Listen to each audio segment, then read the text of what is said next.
ন্যূনতম সংখ্যাটি নির্বাচন করুন যা এই সংখ্যাটির সাথে যোগ করলে সংখ্যাটি 33 দ্বারা পূর্ণবিভাজ্য হয়।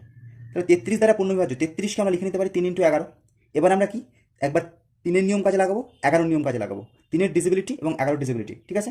3-এর নিয়ম কি জানি আমরা, না এই যে সংখ্যাটা আছে এর যোগফল যদি 3 দিয়ে ভাগ হয় তাহলে সংখ্যাটা 3 দিয়ে ভাগ হবে।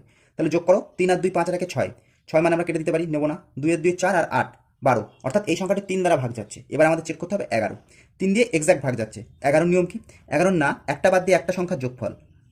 তাহলে 2 আর 1 3 আর 2 কত 5, আর এদিক দিয়ে নাও 3 আর 2 5, 5 আর 8 কত হয়, 8 আর 5 13। তাহলে 13 মাইনাসটাকে বিয়োগ করলে 11-র মাল্টিপল আসে।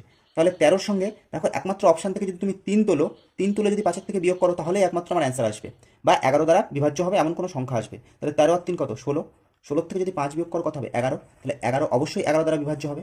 অতএব এই জায়গায় বা এই অঙ্কটার ক্ষেত্রে